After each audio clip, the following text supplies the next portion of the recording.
कौन सा व्यक्ति मरने के बाद गधा बनता है? दर्शक बंधुओं, आज मैं आपको बताऊंगा कि भगवान गधे का जन्म किस व्यक्ति को देते हैं। तो चलिए बने रहिए हमारे साथ इस महत्वपूर्ण जानकारी को सुनने के लिए। मित्रों, प्राचीन काल की बात है। एक बड़े ही ज्ञानी पंडित जी थे। वे रोजाना नदी के उस पार बसे एक गांव में एक सेठ जी को कथा सुनाने जाते थे। सेठ जी उन्हें कथा के बदले में रोजाना एक पैसा दिया करते थे। पंडित जी का रोज का यही नियम था। वे नदी पार करके कथा सुनाकर सेठ से एक पैसा लाते थे। एक दिन की बात, पंडित जी नदी पार करके सेठ की कथा को सुनाने जा रहे थे। सेठ को कथा सुनाने जा रहे थे, तभी पंडित जी को किसी ने पीछे से आवाज लगाई, अरे पंडित जी महाराज, कभी हमें भी कथा सुनाओ, हम आपका बहुत उपकार मानेंगे। पंडित जी ने पीछे लौटकर देखा तो उन्हें कोई व्यक्ति नजर नहीं आया। फिर पंडित जी सेठ के यहां को चले गए। अगले दिन पंडित जी फिर नदी पार करके सेठ जी को कथा सुनाने जा रहे थे। तभी फिर पीछे से आवाज आई, अरे पंडित जी महाराज, एक दिन हमें भी कथा सुनाओ, हम आपका बहुत उपकार मानेंगे। मित्रों, पंडित जी ने फिर पीछे लौटकर देखा, उन्हें फिर कोई नजर नहीं आया। जब उन्होंने गौर से देखा तो उन्हें नदी किनारे एक घड़ियाल दिखाई दिया। वो आवाज उसी घड़ियाल की थी जो मनुष्यों की तरह बोलता था। घड़ियाल को देखकर पंडित जी आश्चर्यचकित भी थे और भयभीत भी थे। सोचने लगे, एक घड़ियाल मनुष्यों की बाणी बोलता है, और भयभीत इसलिए थे कि वो एक घड़ियाल था। घड़ियाल ने पंडित जी से कहा, महाराज, आप मुझसे डरिए मत, मैं आपको कोई हानि नहीं पहुंचाऊंगा, बल्कि मैं आपकी कथा सुनने का इच्छुक हूं। अपना यह ज्ञान मुझे भी प्रदान कीजिए। मैं आपका ज्ञान ऐसे ही नहीं सुनूंगा, बल्कि मैं आपको कथा के बदले में एक असरफी रोजाना भेंट करूंगा। मित्रों, असरफी की बात सुनकर पंडित जी बहुत खुश हुए। सोचने लगे, मुझे तो धन की चाहत है, और धन मुझे चाहे सेठ जी को कथा सुनाकर मिले या नदी में रहने वाले घड़ियाल को। अब तो पंडित जी महाराज उस घड़ियाल को रोज आकर कथा सुनाने लगे। घड़ियाल भी उन्हें हर रोज कथा के बदले में एक असरफी भेंट करता था। इस प्रकार कथा सुनाते सुनाते पंडित जी को काफी समय बीत गया। एक दिन रोज की तरह पंडित जी ने घड़ियाल को कथा सुनाई।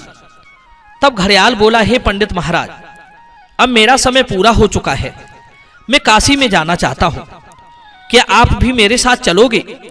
यदि आप मेरे साथ नहीं चलना चाहते तो कोई बात नहीं, ये लो, ये असरफियों से भरा घड़ा लेकर आप अपने घर को जाओ।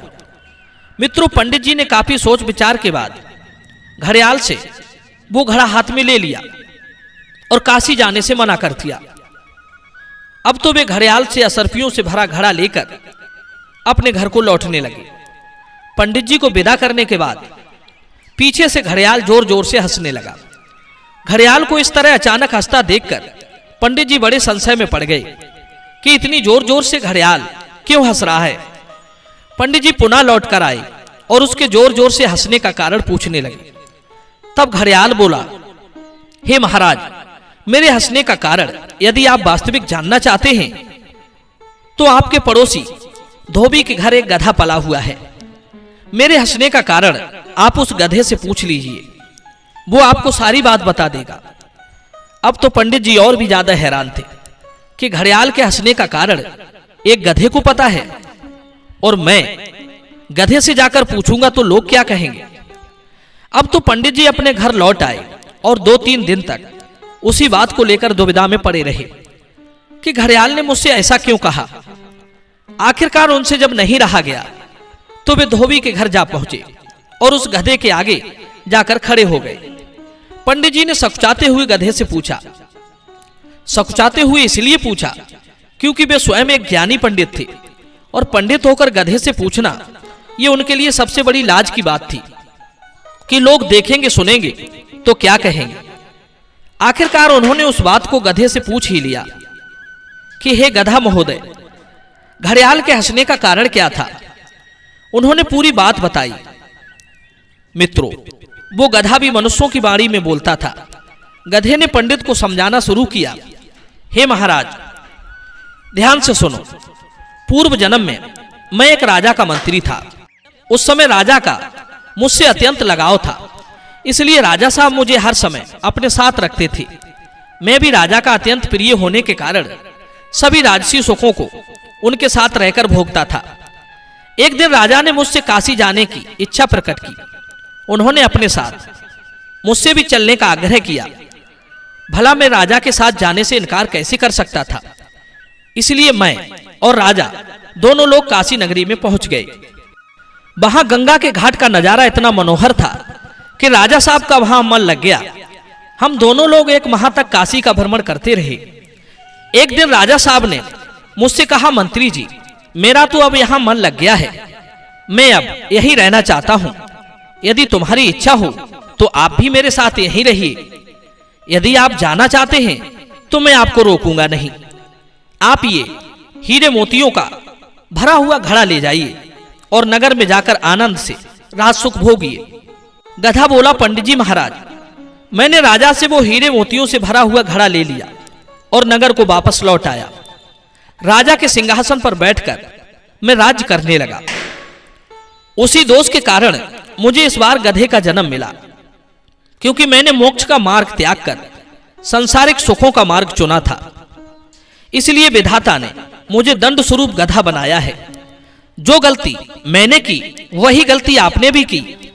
आपने घड़ियाल को ज्ञान देकर उसे बैरागी बना दिया।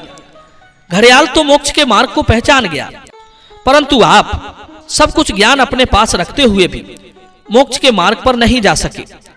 आपने घड़ियाल से धन लेकर और उसके साथ ना जाकर संसारिक सुखों को चुन लिया। वो घड़ियाल आपकी मूर्खता पर जोर जोर से इसीलिए हंसा था कि आपसे ज्ञान सुनकर वो तो इस दलदल से निकल गया, पर आप जानबूझकर इसी दलदल में गड़े रह गए। ऐसा ज्ञान किस काम का जो दूसरों को तो उबारे पर स्वयं को ना सुधारे। जो ज्ञान आपका आपके ही काम ना आ सके वो दूसरों का कल्याण कैसे करेगा। ज्ञान तो मनुष्य को भवबंधन से मुक्त करता है, पर आप तो संसार में बनते ही जा रहे हो। और याद रखना, जो स्वयं बंधा हो वो दूसरों को मुक्त नहीं कर सकता। घड़ियाल समझ चुका था कि आपका ज्ञान सिर्फ शब्दों में ही है, जीवन में नहीं, चरित्र में नहीं, मन और आत्मा में नहीं, कल्याण में नहीं। इसलिए आपको भी मेरी तरह गधा बनकर सांसारिक बोझा ढोना पड़ेगा। सांसारिक वस्तुओं में आसक्ति रखने वाला जो धर्म और मोक्ष के मार्ग से दूर रहता है वो पशुवत जीवन जीता है। उसे अगले कई जन्मों तक पशुओं की योनियों में रहना पड़ता है। दर्शक बंधु, ये वीडियो आपको कैसी लगी अपनी राय कमेंट में जरूर देना। मिलते हैं अगली वीडियो में एक नई चर्चा के साथ। आप सभी का बहुत बहुत धन्यवाद। जय श्री कृष्ण।